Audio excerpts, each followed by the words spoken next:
Hi everyone, कैसे हैं आप सभी। आई एम श्योर कि आप सभी ठीक होंगे। तो चलिए हम आज का वीडियो स्टार्ट करते हैं। आज के वीडियो में हम लोग डील करने वाले हैं एक क्वेश्चन जो प्रीवियस ईयर के क्वेश्चन पेपर्स में पूछा गया था, जो 7 नंबर में पूछा था। Classroom management, describe the classroom management, यानी कि क्लासरूम का मैनेजमेंट कैसे होता है उसे डिस्क्राइब करने के लिए जो है पूछा गया था। ठीक है, तो जो लोग भी चैनल पर नए हैं वो लोग चैनल को सब्सक्राइब कर ले, वीडियो को लाइक करें और अपने दोस्तों के साथ शेयर ज़रूर करें। और अगर आपको पीडीएफ नोट्स की नीड हो तो आप मेरे डिस्क्रिप्शन में दिए गए मेल पे मुझसे कांटेक्ट करके पीडीएफ ले सकते हो। तो हम लोग स्टार्ट करते हैं क्लासरूम मैनेजमेंट। तो क्लासरूम मैनेजमेंट, इस वर्ड से हम लोग क्या समझते हैं। क्लासरूम मैनेजमेंट दैट मीन्स कि हमारा जो क्लास है, क्लासरूम है, वहाँ पर सारी चीज़ें ठीक से चल रही है या नहीं चल रही है, वहाँ का सिटिंग अरेंजमेंट कैसा है, वहाँ के रूल्स कैसे हैं, टाइम मैनेज हो रहा है कि नहीं, ये सारी चीज़ें जो है एक क्लासरूम मैनेजमेंट के अंदर इंक्लूड होती है। यानी कि बच्चों को एक पीसफुल क्लासरूम देना और साथ में सिटिंग अरेंजमेंट अच्छा होना, क्लीन क्लास होना, क्लास में ज़्यादा नॉइस नहीं होने देना, प्रॉपर टाइमिंग वगैरह मेंटेन करना, ये सारी चीज़ें जो है क्लासरूम मैनेजमेंट के अंदर इंक्लूड होती है। और कोई भी क्लास टीचर या फिर कोई भी सब्जेक्ट टीचर जो है होता है, उसे क्लासरूम का टाइम जो मैनेजमेंट करना होता है वो काफ़ी अच्छे से आना चाहिए, क्योंकि ये काफ़ी एसेंशियल होता है। ठीक है, इंट्रोडक्शन देखते हैं। Classroom management is the process by which a teacher create a positive learning environment, maintains discipline. यानी कि क्लासरूम मैनेजमेंट एक ऐसी प्रोसेस है जिसमें टीचर जो है एक पॉजिटिव इन्वायरमेंट क्रिएट करता है, जिसके थ्रू जो है लर्निंग और डिसिप्लिन को मेंटेन किया जाता है। ठीक है, it involves planning, organizing and supervising classroom activities to help student learn effectively.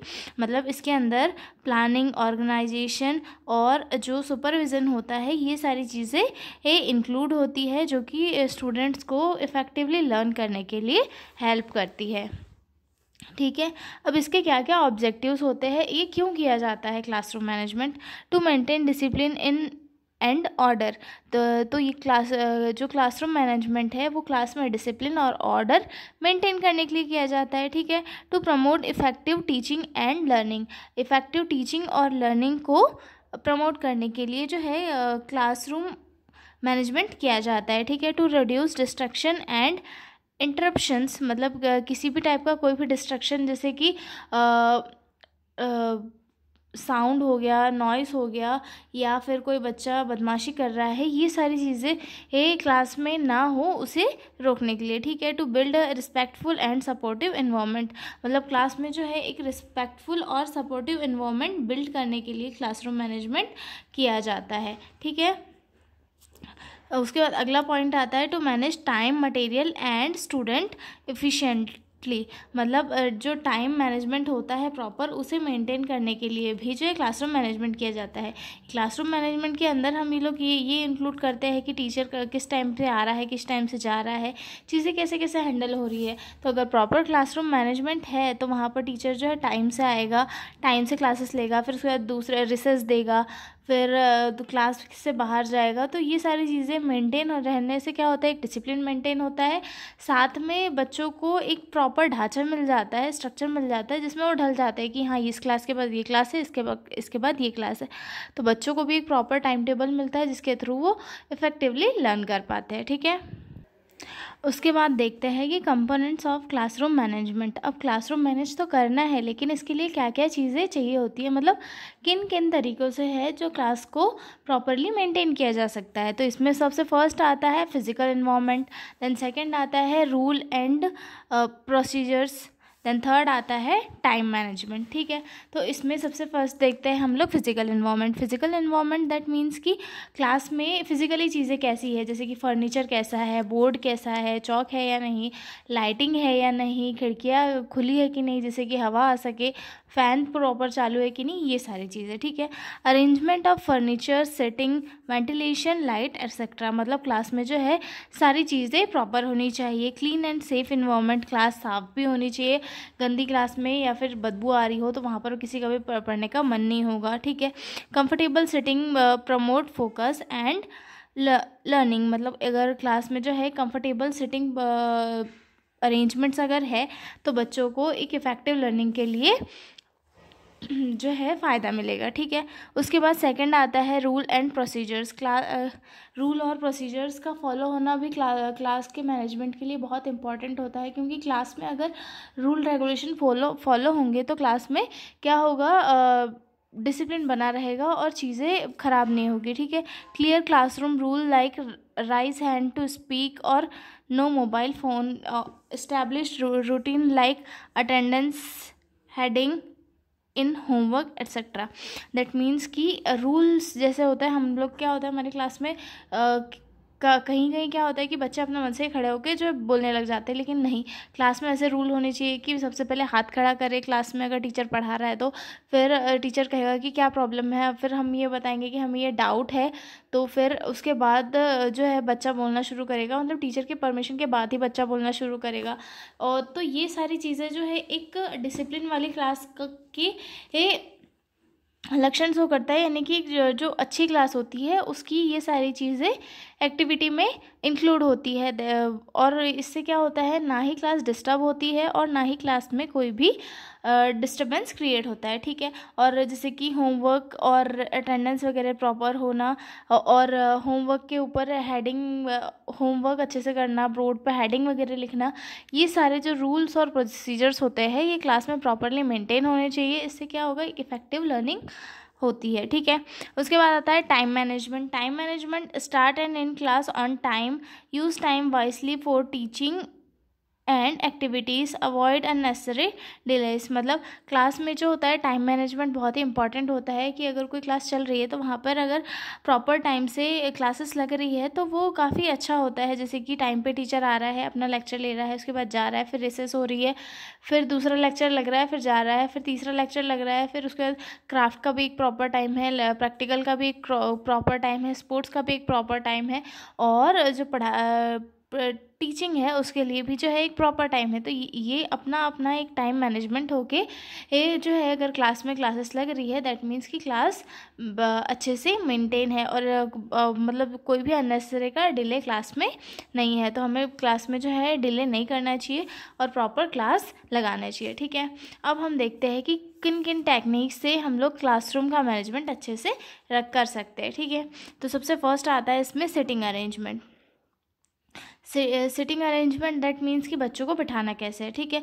Circular और यू शेप फॉर डिस्कशन, मतलब अगर कोई ग्रुप डिस्कशन करना है तो हम उसे यू शेप में बिठा के ये डिस्कशन कर सकते हैं, यू शेप में बिठा के डिस्कशन करते सकते हैं कि यहाँ भी बच्चे बैठ गए, यहाँ भी बच्चे बैठ गए, यहाँ टीचर बैठ गए, अब डिस्कशन अच्छे से हो रहा है, ठीक है। रॉज फॉर लेक्चर्स और एग्ज़ाम, और एग्ज़ाम अगर हो रही है तो बच्चों को रॉ में बिठा ले ताकि वो चीटिंग नहीं कर पाए और जो है एक दूसरे को डिस्टर्ब भी ना कर सके, ठीक है।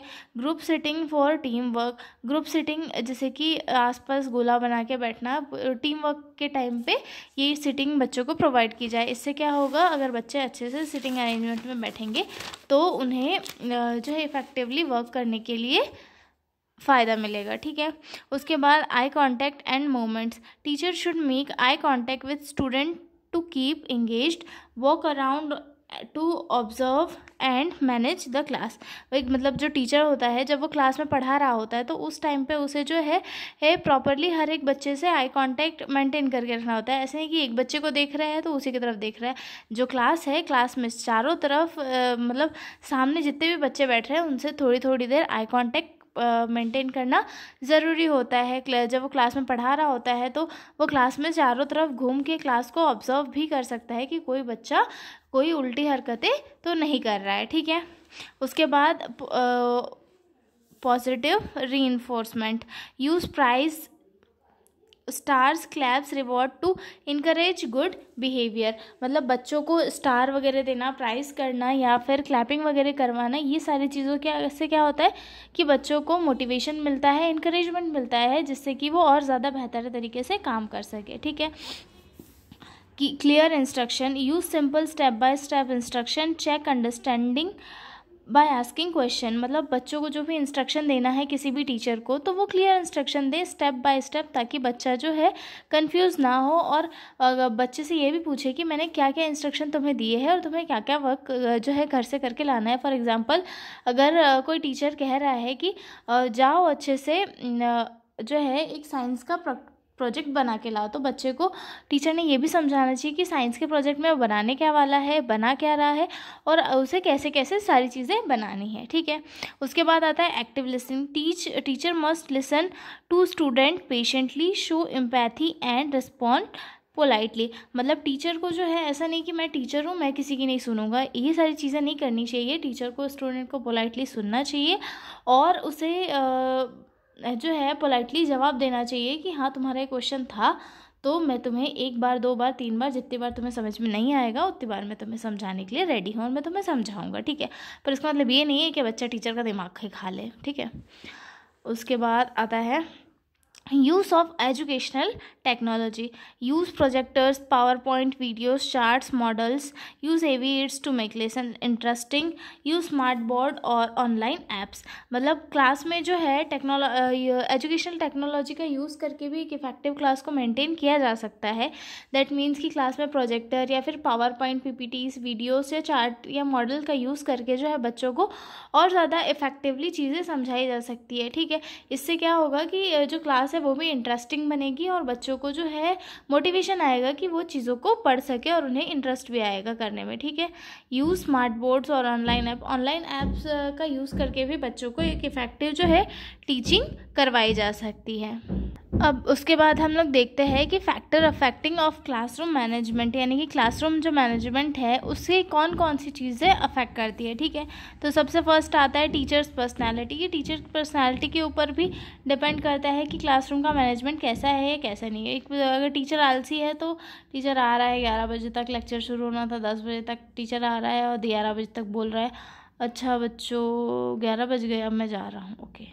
तो ये ऐसी चीज़ें जो है नहीं होनी चाहिए। एक टीचर को जो है प्रॉपरली लेक्चर अटेंड करना चाहिए, लेक्चर लेना चाहिए, बच्चों को होमवर्क वगैरह चेक करना चाहिए। तो ये सारी चीज़ें क्या होती है एक क्लासरूम मैनेजमेंट में काफ़ी इंपॉर्टेंस रखती है, ठीक है।